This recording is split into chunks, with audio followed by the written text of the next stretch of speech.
Hi friends, welcome back. അപ്പോൾ ഇന്ന് ഞാൻ വന്നിട്ടുള്ളത് സിമ്പിളായിട്ടുള്ള ഒരു ടേസ്റ്റി ആയിട്ടുള്ള പുഡിങ്ങിൻ്റെ റെസിപ്പി ആയിട്ടാണ് കേട്ടോ.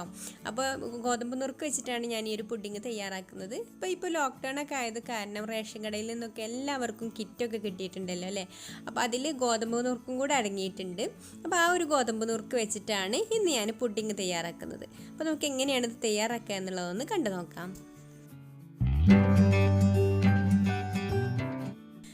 പുഡിങ്ങിന് വേണ്ടിയിട്ട് ഞാനിവിടെ 1 കപ്പ് ഗോതമ്പ് നുറുക്കാണ് എടുത്തിട്ടുള്ളത്. 1 കപ്പ് വേണമെന്നില്ല, അരക്കപ്പ് വെച്ചിട്ടും ചെയ്യാവുന്നതേ ഉള്ളൂ.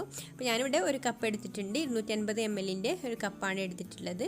ഇനി ഇത് നന്നായിട്ടൊന്ന് കഴുകിയെടുക്കണം. ഒരു 3-4 പ്രാവശ്യം നന്നായിട്ട് ഇതുപോലെ കഴുകിയെടുക്കുക. ഇതിപ്പോൾ നന്നായിട്ട് ഞാൻ ഒരു 4 പ്രാവശ്യം കഴുകിയെടുത്തിട്ടുണ്ട്. ഇനി നമുക്കിതിലേക്ക് 1 കപ്പ് വെള്ളം ഒഴിച്ചിട്ട് ഇതൊന്ന് കുതിരാനായിട്ട് മാറ്റി വെക്കാം. നമ്മൾ ഗോതമ്പ് നുറുക്ക് അളന്നെടുത്തിട്ടുള്ള ആ ഒരു സെയിം കപ്പ് തന്നെയാണ് കേട്ടോ വെള്ളം എടുത്തിട്ടുള്ളത്. 250 ml വെള്ളമാണ് എടുത്തിട്ടുള്ളത്. അതും കൂടെ ഒഴിച്ചു കൊടുത്തിട്ട് നന്നായിട്ടൊന്ന് കുതിരാനായിട്ട് വെക്കണം. ഒരു 2 മണിക്കൂർ ഇത് അടച്ചു വെച്ചിട്ടൊന്ന് മാറ്റി വെക്കാം. നന്നായിട്ടൊന്ന് കുതിർന്ന് വരട്ടെ. ഇപ്പോൾ നമ്മുടെ ഗോതമ്പ് നുറുക്ക് കുതിരാനായിട്ട് വെച്ചിട്ട് ഇപ്പോൾ ഒരു 3 മണിക്കൂറൊക്കെ കഴിഞ്ഞിട്ടുണ്ട് കേട്ടോ. ഇതിപ്പോൾ നന്നായിട്ട് കുതിർന്ന് വന്നിട്ടുണ്ട്.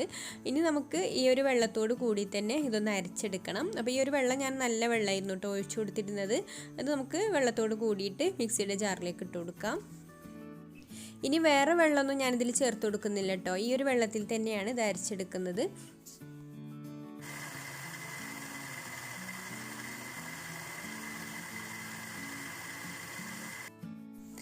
ഇതുപോലെ നന്നായിട്ടൊന്ന് അരിച്ചെടുക്കുക. ഇപ്പോൾ ഇത് നന്നായിട്ട് അരഞ്ഞ് വന്നിട്ടുണ്ട്. ഇനി നമുക്കിതൊന്ന് അരിച്ചെടുക്കണം. ഇതിലുള്ള ആ ചണ്ടിയൊക്കെ ഒന്ന് കളഞ്ഞിട്ട് ഈ ഒരു ഗോതമ്പിൻ്റെ പാല് മാത്രമാണ് നമുക്ക് വേണ്ടത്. അപ്പോൾ നമുക്കൊരു അരിപ്പയിലേക്ക് ഒഴിച്ചു കൊടുക്കാം.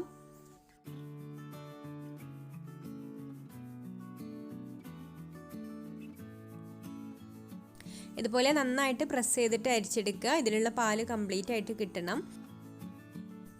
ഇനി നമ്മൾ അരച്ച് വെച്ചിട്ടുള്ള മിക്സിയുടെ ജാറിലേക്ക് ഞാനൊരു 1/4 കപ്പ് വെള്ളം കൂടെ ഒഴിച്ചു കൊടുത്തിട്ടുണ്ട്. എന്നിട്ട് അതും കൂടെ ഒന്ന് ചുഴറ്റിയിട്ട് ഇതിലേക്ക് ഒഴിച്ചു കൊടുത്തിട്ട് നന്നായിട്ട് പ്രസ് ചെയ്തിട്ട് ഇതുപോലെ അരിച്ചെടുക്കാം.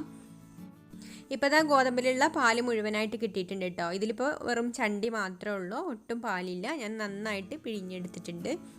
ഇനി നമുക്ക് ഇത് കളയാം, ഇതിൻ്റെ ആവശ്യമില്ല.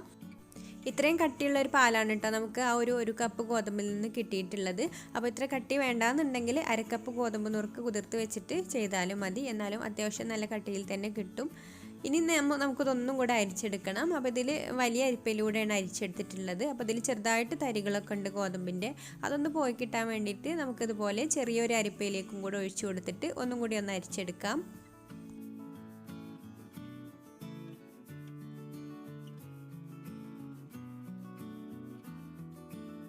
ഇപ്പോൾ ഇതിവിടെ നന്നായിട്ട് അരിച്ചെടുത്തിട്ടുണ്ട് കേട്ടോ. ഇതിപ്പോൾ ഒരു 1.5 കപ്പ് പാലാണുള്ളത്. ഒട്ടും തരിയില്ലാത്ത ഗോതമ്പിൻ്റെ പാലാണിത്.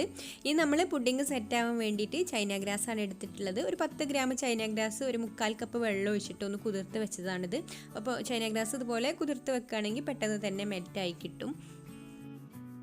ഇനി നമുക്ക് ഈ ഒരു ഗോതമ്പിലേക്ക് ഒരു 1.5 കപ്പ് പശുവിൻ പാൽ ഒഴിച്ചു കൊടുക്കാം.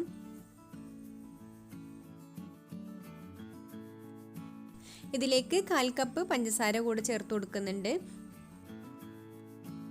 ഇനി നമ്മൾ കുതിർത്ത് വെച്ചിട്ടുള്ള ചൈന ഗ്രാസ് ഒരു പാനിലേക്ക് ഒഴിച്ചു കൊടുക്കാം. ഇനി നമുക്ക് സ്റ്റൗ കത്തിച്ചിട്ട് ഇത് അടുപ്പത്ത് വെക്കാം. ആ സമയം തന്നെ നമുക്ക് ചൈന ഗ്രാസ് മെൽറ്റ് ആവാനായിട്ട് വെക്കാം. ചൈന ഗ്രാസ് ലോ ഫ്ലെയിമിൽ ഇട്ടിട്ട് വെക്കാം. അപ്പോൾ ഈ ഗോതമ്പിൻ്റെ മിക്സ് തുടരെ ഇളക്കിക്കൊണ്ടിരിക്കണം കേട്ടോ, അല്ലെങ്കിൽ അടിയിൽ പിടിക്കാൻ സാധ്യത ഉണ്ട്. പെട്ടെന്ന് തന്നെ ഇത് അടിക്ക് പിടിക്കും.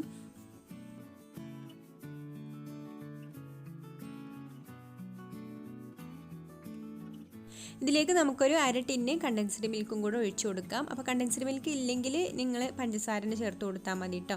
കണ്ടൻസ്ഡ് മിൽക്ക് ഉണ്ടെങ്കിൽ അതും കൂടെ ചേർത്ത് കൊടുക്കുക. അപ്പോൾ കുറച്ചും കൂടി ഒരു ടേസ്റ്റ് ഉണ്ടാവും. പിന്നെ പാലൊക്കെ ഉണ്ടെങ്കിൽ പെട്ടെന്ന് തന്നെ നമുക്ക് വീട്ടിൽ കണ്ടൻസ്ഡ് മിൽക്ക് ഉണ്ടാക്കിയെടുക്കുകയും ചെയ്യാം കേട്ടോ. അപ്പോൾ അതിൻ്റെ വീഡിയോ ഞാൻ മുന്നേ ഇട്ടിട്ടുണ്ട്. അപ്പോൾ അതിൻ്റെ ലിങ്ക് വേണമെങ്കിൽ ഞാൻ ഡിസ്ക്രിപ്ഷൻ ബോക്സിൽ കൊടുക്കാം. അല്ലെങ്കിൽ നിങ്ങൾ ആവശ്യത്തിനുള്ള പഞ്ചസാര ചേർത്ത് കൊടുക്കുക. ഇതിൽ മധുരം കുറച്ച് കുറവുണ്ട്. അപ്പോൾ ഞാനിവിടെ ഒരു 2 ടേബിൾ സ്പൂണും കൂടെ പഞ്ചസാര ചേർത്ത് കൊടുക്കുന്നുണ്ട് കേട്ടോ. അപ്പോൾ നിങ്ങൾ മധുരം ടേസ്റ്റ് ചെയ്ത് നോക്കിയിട്ട് അതിനനുസരിച്ച് ചേർത്ത് കൊടുത്താൽ മതി. അപ്പോൾ നമ്മൾ ഇപ്പുറത്തെ സ്റ്റൗവിൽ വെച്ചിട്ടുള്ള ചൈന ഗ്രാസ് ഇവിടെ മെൽറ്റ് ആവാൻ തുടങ്ങിയിട്ടുണ്ട്. അത് ഇതുപോലെ ഇടയ്ക്കൊന്ന് മിക്സ് ചെയ്ത് കൊടുക്കുക. ഇപ്പോൾ നമ്മുടെ പാലിൻ്റെ മിക്സ് ഇവിടെ നന്നായിട്ട് ചൂടായിട്ടുണ്ട്. അപ്പോൾ നന്നായിട്ട് ചൂടായതിന് ശേഷം വേണം നമുക്കിതിലേക്ക് ചൈന ഗ്രാസ് ഒഴിച്ചെടുക്കാൻ.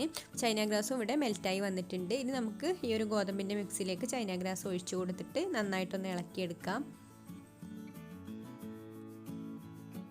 ഇനി ഇത് ഇളക്കിക്കൊണ്ടിരിക്കുക. ഒന്ന് തിളച്ച് വന്നാൽ നമുക്ക് ഫ്ലെയിം ഓഫ് ആക്കാം. ഇതിലേക്ക് മധുരം ഒന്ന് ബാലൻസ് ചെയ്യാൻ വേണ്ടിയിട്ട് ഒരു നുള്ളു ഉപ്പും കൂടെ ചേർത്ത് കൊടുക്കുന്നുണ്ട്. ഇപ്പോൾ ഇത് തിളക്കാറായി വന്നിട്ടുണ്ട് കേട്ടോ. ഇപ്പോൾ അത്യാവശ്യം ഒന്ന് കുറുകിയൊക്കെ വന്നിട്ടുണ്ട്. അപ്പോൾ ഇത്രയും മതി. ഇനി നമുക്ക് ഫ്ലെയിം ഓഫ് ആക്കാം.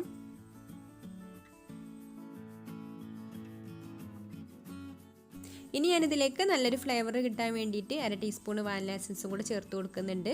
അപ്പോൾ നിങ്ങൾക്ക് ഈ ഒരു ഫ്ലേവർ വേണ്ടാന്നുണ്ടെങ്കിൽ ഒഴിവാക്കാം കേട്ടോ. ആ ഗോതമ്പിൻ്റെ ടേസ്റ്റിൽ തന്നെ കഴിക്കാനാണ് ഇഷ്ടം എന്നുണ്ടെങ്കിൽ അങ്ങനെ മതി. അത് ഓരോരുത്തരുടെ ഇഷ്ടത്തിനനുസരിച്ച് ചെയ്യാം. ഇനി ഇത് നന്നായിട്ടൊന്ന് മിക്സ് ചെയ്ത് കൊടുക്കാം. അപ്പോൾ ഏലക്കായുടെ ഫ്ലേവറൊക്കെ ഇഷ്ടമുള്ളവർക്ക് ഏലക്കാപ്പൊടിയൊക്കെ ചേർത്ത് കൊടുക്കാം കേട്ടോ. ഇനി നമുക്കിത് ചൂടാറുന്നതിന് മുമ്പ് തന്നെ ട്രേയിലേക്ക് ഒഴിച്ചു കൊടുക്കാം. അപ്പോൾ ഞാനിതുപോലെ ഒരു പുഡിംഗ് ഡിഷ് എടുത്തിട്ടുണ്ട്. ഇനി ഒരു അരിപ്പയിലൂടെ അരിച്ചിട്ടാണ് കേട്ടോ ഒഴിച്ചു കൊടുക്കുന്നത്. കാരണം ഇതിൽ ഇനി കട്ട പിടിച്ചിട്ടൊക്കെ ഉണ്ടെങ്കിൽ അതൊന്ന് പോയി കിട്ടാൻ വേണ്ടിയിട്ട്.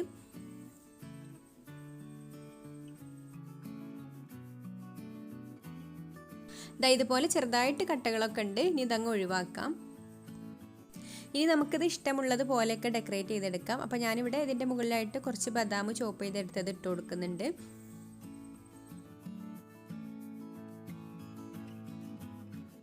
പിന്നെ കാണാനൊരു ഭംഗിക്ക് വേണ്ടിയിട്ട് ഇതുപോലെ ചെറി മുറിച്ചതും കൂടെ വെച്ച് കൊടുക്കുന്നുണ്ട്.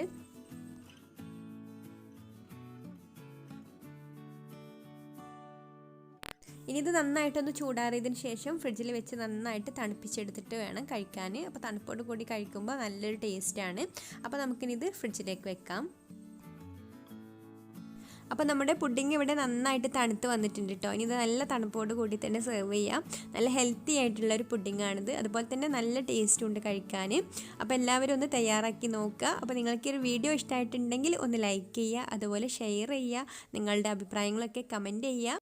പിന്നെ എൻ്റെ ചാനൽ സബ്സ്ക്രൈബ് ചെയ്യാത്തവരാണെങ്കിൽ ഒന്ന് സബ്സ്ക്രൈബും കൂടെ ചെയ്ത് സപ്പോർട്ട് ചെയ്യണേ. അപ്പോൾ ഇനി മറ്റൊരു നല്ല റെസിപ്പിയുമായിട്ട് അടുത്ത വീഡിയോയിൽ കാണാം. താങ്ക്